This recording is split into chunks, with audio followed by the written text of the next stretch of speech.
3 complicações possíveis da cirurgia de câncer de próstata. Eu vou te falar um pouquinho sobre elas e como que a gente faz para ajudar na prevenção dessas medidas, dessas complicações. Sabe-se que a cirurgia de câncer de próstata pode ser desde a cirurgia aberta convencional, cirurgia por videolaparoscopia e a cirurgia robótica.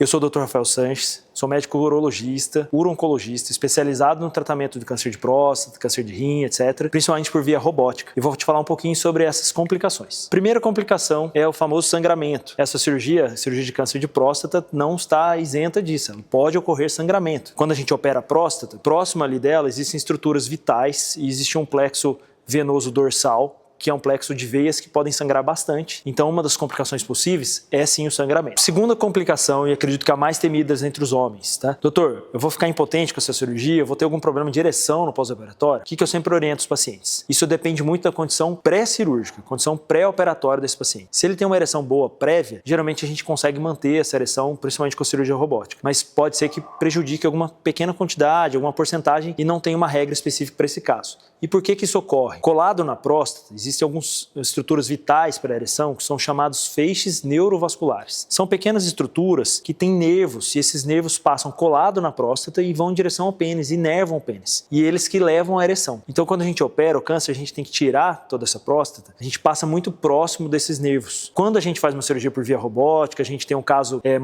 uma fase mais inicial, a gente consegue preservar bem esses nervos, geralmente a gente tem um bom resultado no pós-operatório. O problema é quando esse tumor um pouco mais agressivo. E aí a gente não pode fazer uma preservação tão importante desses feixes neurovasculares. E aí parte dele acaba tendo que ser retirado e aí pode piorar um pouco a ereção no pós-operatório. Então, essa é uma questão que depende tanto do paciente pré-cirúrgico, como é a condição prévia dele, mas além disso depende também das condições, das características desse tumor, se é um tumor mais agressivo ou não. E a terceira complicação é a capacidade de segurar a urina, a chamada incontinência urinária. O paciente pode ter incontinência urinária do pós-operatório? Sim, e pelos mesmos motivos que eu falei da questão da ereção. Existe um músculo que fica próximo ali da próstata, bem colado nela, que é chamado os músculos do esfíncter urinário, que são os músculos que são responsáveis pela continência, pela capacidade de segurar a urina ali do paciente.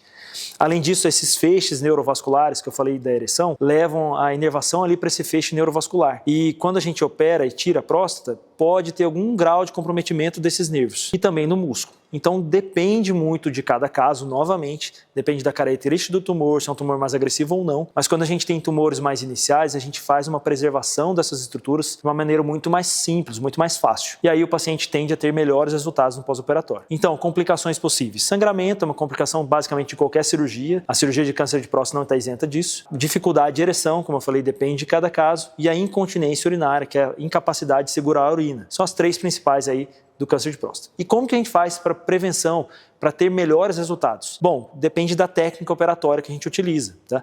Depende novamente do caso que a gente vai operar. Se é um caso mais tranquilo, a gente tem melhores taxas de recuperação. Se é um caso muito agressivo, a gente tem que ser mais agressivo na cirurgia. A gente tem que sempre pensar em tirar todo o tumor ao invés de preservar as estruturas. Então depende muito de cada caso. Mas a cirurgia robótica é uma melhor cirurgia para esse tipo de condição, porque a gente tem uma melhor visualização das estruturas, a gente consegue ver bem os nervos, a gente visualiza eles muito bem e a gente, com as pinças muito delicadas, a gente consegue fazer uma preservação dessas estruturas que são vitais para que você tenha uma melhor recuperação no pós-operatório. Espero que eu tenha ajudado, tirado as dúvidas. Se você quer saber mais sobre esse assunto, me segue aqui no canal, tire suas dúvidas, entre em contato com a gente que eu estou à disposição para te ajudar, viu? Um abraço.